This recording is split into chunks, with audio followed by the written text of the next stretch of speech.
How's it going, guys? And welcome to this early access look at the Queen and the Crone DLC. In this 1v1 match, I'll be playing Nagarythe, led by the Shadow King himself. And guys, I'm going to be facing off against Janet on occasion, who's going to be playing Bretonnia, led by the Fey Enchantress. So let's jump right into this match and have some fun. So on the front line, I do have a couple of groups of spearmen. I have one group here, and then one on the far side. And in the middle, I do have one of the new High Elf regiments renowned, the Scions of Mathlon.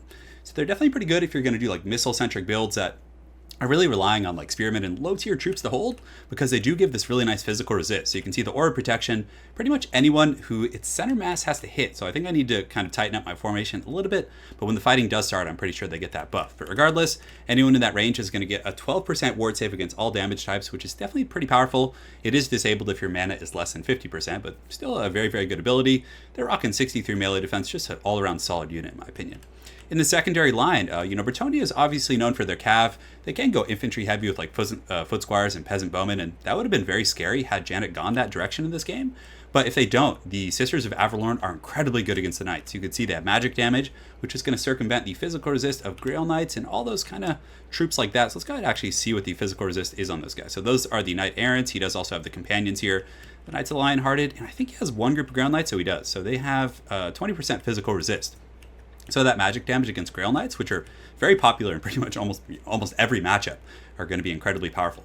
Over here, I do also have the Handmaidens, or the Everqueen's Court Guards. What was I thinking were the Handmaidens? Oh, the Handmaiden is actually the kind of the bow noble variant. But regardless, the Everqueen's Court Guards are going to be very good as well. Heavy AP at 37. They're going to circumvent the physical resist of a lot of Bretonnian troops, and just an incredibly powerful troop type.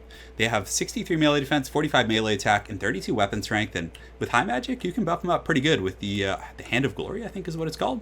To either give them melee attack and melee if they get caught, or to also increase their reload speed.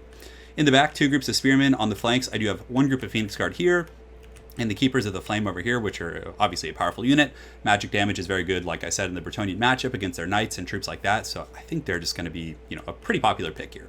So that's pretty much it, except for my favorite. This is probably, of the High Elf troops, I like Ilaria a lot. Obviously, I think she's very competitive, but this guy is just so cool. Elithanar, the Shadow King, kind of like a mobile las cannon, just shooting and firing, and actually like one or two, that was one shot. So you can see Janet did pop the Charmed Shield, which is, you don't see it often, but it's definitely going to help mitigate the damage. But Elithanar is really good at sniping enemy lords. I've had games where I've like sniped out Wulfric and had a lot of fun with him. And his clone ability, the best way I found to use his clone ability. So if you guys look here, and of course I'll show you when the game starts, he has something called Mislead. So he summons a copy of himself which you can control. And obviously most people who are paying attention, are going to know. And also another thing is when you summon his clone, if you look on the tooltip, you can see it's his clone because it's unbreakable. But regardless, you summon it, you run it into the enemy formation, and it's going to screw up their AI. It's going to like make them attack and clutter their formations. There's some good dual purpose out of that. So also we have a Handmaiden of the Everqueen, I think so it's called. Yeah, these guys are awesome. A little bit squishier than Nobles with 40 armor. But honestly, they're really good. They have anti-large, so against like Cav, they can hold their own, and large enemy lords. They have the Quicksilver Shot, so she's going to be giving plus 10 reload skill to all my archers here, which is going to be really good, and definitely looking forward to seeing it in action. High AP, so can't complain. And for Janet's army, Janet, before the game mentioned he was going to try a lot of ROR Cav, and obviously was just experimenting a little bit, so just a bit of a disclaimer there. In the front line, he's got spearmen with shields. I think it totally has a bunch, which are pretty good, just kind of like swarming and mucking things up and allowing his Cav to do the heavy work. He also has two paladins on foot, so one here and the other one who's been getting sniped by Elithanar with his Charmed Shield over here. A couple peasant archers, which I think isn't bad because like with these type of like las cannons or the Sisters of Averlorn, I'm not going to be wanting to waste the ammunition. So these peasant bowmen will probably get to fire with pretty much wherever they want. He's got the Beast Slayers in the back, maybe against like dragons and funny business like that, and phoenixes. Fey Enchantress, of course, always competitive. He has the defenders of, oh my goodness, I'm not even going to take a shot at Fleur de Lis. Is that close? They look like they have Frenzy, pretty good combat stats for like a Knight Errant. He has the Companions here, so against like, Sword Masters, things like that, they can be good. Knights of the Lionhearted, and he does have Grail Knights to round up his anti-large kit. So without further ado, guys, let's get this show on the road. So right now I just have Elithanar up here. He's just trying to snipe, and man, he looks incredibly cool. So I think I accidentally used the Moon Bow, which is like his upgraded las cannon against a Fey Enchantress who has massive missile resist, but had I used that against a paladin or like anyone else, it could have done a ton of damage. So my apologies for not showcasing that in the proper light. But right now, the Bretonnian forces are advancing. He's soon going to be in range with his peasant bowman, so he could easily shoot in there. And at this point, Lithanar isn't the tankiest against missiles. I mean, I think he has some missile resist. Let's actually see. I think most lords do. So he's putting some moves on, and I do summon my Shadow Clone, and here it comes. So this is like, it kind of looks like the character from the Lord of the Rings game that just came out, but Lithanar the decoy. I like how it says decoy in the tooltip, but he's just going to charge in there and check this out. So you charge in, he doesn't do any damage, he's just a decoy, but look at this. He gets in there, and if I'm not mistaken, no, I actually think Janet was like force pathing there, but you can see the AI gets tugged by Lithanar. So I just start running through all of his troops and just trying to like slow them down as much as I can. In the meantime, Janet is getting his forces over here in the forest. He has his Knights of the Lionhearted, defenders, and all those kind of scary cav who are going to swarm on this flank. But before this patch, or I should say DLC, I think that it was incredibly hard for, not the Bretonnians, but the High Elves to deal with like heavy cav. You didn't have AP missiles, you had nobles, and fighting Dragon Princes against Bretonnian cav wasn't particularly great. But now I feel like they have some really good answers. So here come the las cannons. They're just going to be shooting over here and just raining fire on these Knights of the Lionhearted. I think the Knights of the Lionhearted actually have shields, so I probably should have been shooting someone else. But you can see it's actually going to force Janet back into the woods, and that damage really adds up. In the front line, the spearmen are going to be getting in. You can see that Lithanar is having to run from that paladin right there. But here come the Scions of Mathlon. They're going to collide with these Bretonnian peasants, and it's going to be a bit of a wet noodle contest here, just kind of slapping each other. But basically, I just want my archers to win the game by killing the Bretonnian cav. So over here, you can see the Bretonnian cav are emerging from the forest. So I'm having to form a battle line in a bit of a pickle here. So I'm forcing my troops around, getting some really good overwatch fire, and you can just see it looks incredibly cool. The Bretonnian Knights just looking for an in because my entire army is either spears or bows. So everything I have is going to be pretty like stalwart against cav with the exception of my bowmen. So I basically just need to make sure I screen out with those guys. And yeah, the cav are taking a little bit of damage at this point. This one group's getting very tattered. So here I'm pulling my spearmen up from auxiliary. I'm getting my other group to fend off these guys coming in the pocket here. It's just kind of like an NFL quarterback situation. Just sitting in a very tight space with enemy linebackers and troops coming in at you and just basically just keeping your missile line operational. So right now just blasting into these guys, doing a ton of damage. In the front line, it's just a bit of a wash. I mean, he does have some overwatch fire. He's putting a lot into my Phoenix Guard here. And the Holy Wardens, of course, are coming up and around the back. So the Holy Wardens are just a very cool unit. These are an ROR Battle Pilgrim with fire damage and magic damage and just really good stats. So I like that pick by Janet quite a bit against like Spearmen and stuff. So the las cannons are just continuing to shoot in, just absolutely melt these companions. And Janet's trying to circle and find an opportunity. But, I have a pretty durable little pocket here. I have really good fire coming from the Handmaiden of the Everqueen and a Lithanar just shooting into these knights, just melting them. So definitely a good situation.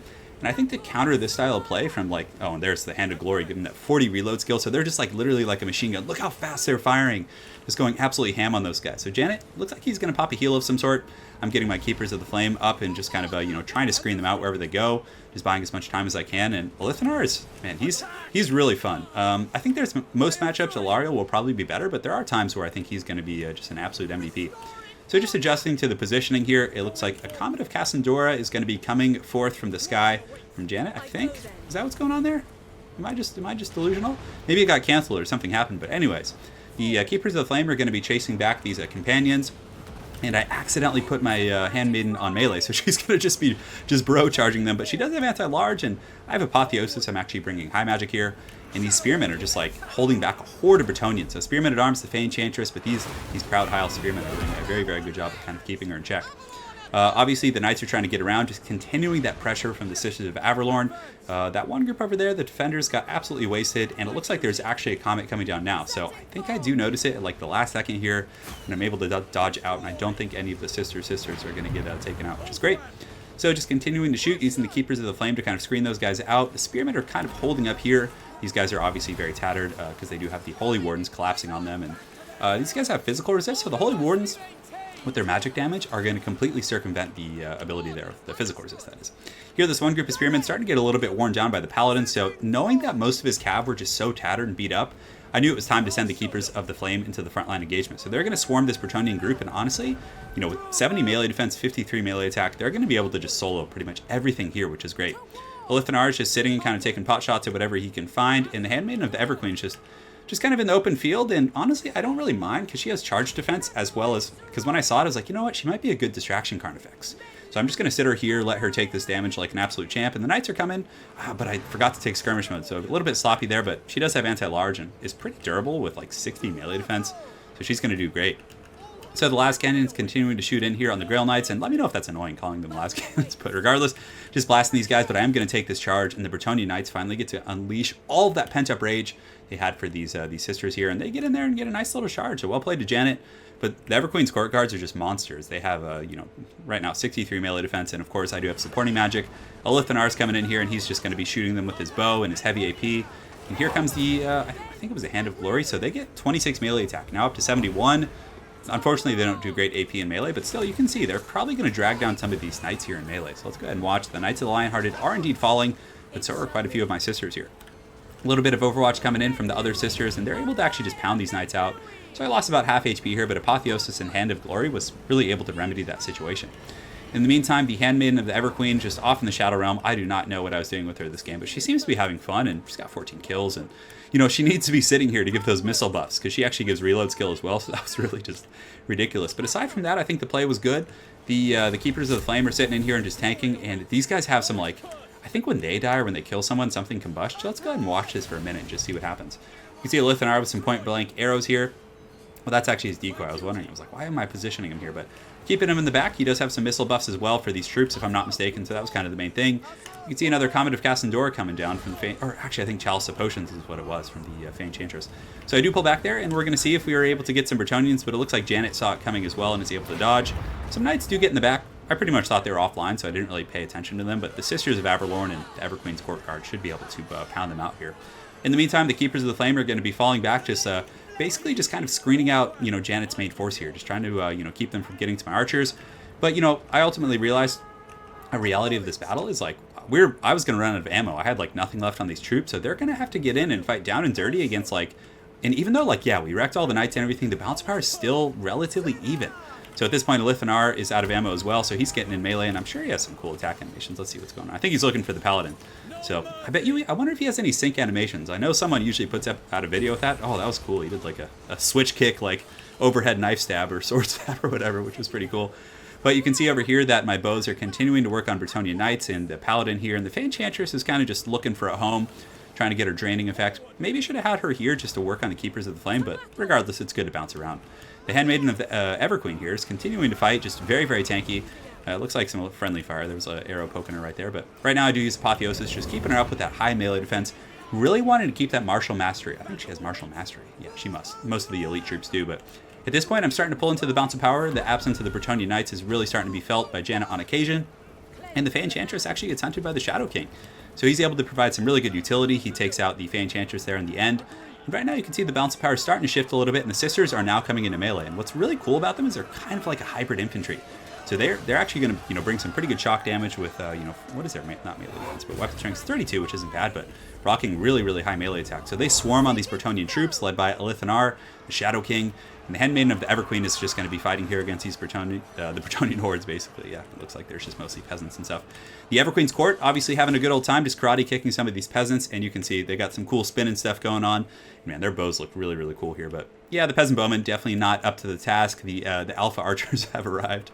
But at this point, it's mostly going to just be kind of an atrocious battle here in the middle against the Bretonnians. But ultimately, with the Keepers of the Flame and Elithanar, who's really good at melee, actually, he hits quite hard and has melee stats in 67 and 62. That is really high. That's like a melee duelist character almost. And he's just kind of chasing around, beating up these Bretonnian characters. And at that point, it looks like Janet is probably going to get slapped with army losses, even though he does come over here. The Handmaiden actually kills the Fey Enchantress despite being surrounded, which was incredibly cool. So let's go ahead and take a look at the breakdown, the tail of the tape, and see what went well. So Spearmen did a great job. They didn't get kills. They weren't flashy. But they really allowed the Everqueen's Court Guards as well as the Sisters of Averlorn to just do amazing work. So those guys were just MVPs here. And the Phoenix Guard, held their own, just kind of screened out, kept the cav at bay. Handmaiden of the Everqueen, I think, is going to be... I was kind of hesitant because I didn't really like the Waystalker with the Wood Elves, but man, she's with anti-large and some really good buffering abilities. I think she could be pretty good in the metagame, especially the high AP. It's she can really just take down cav and lords and things like that. And she has a good arc of fire with AP, which is also often something you have to trade, right? So you have dwarves and they have solid AP, but it's a direct line of fire that can be LOS. But with her, she gets that arc, which is good. And of course, the Elithanar had quite a bit of fun and did a good job.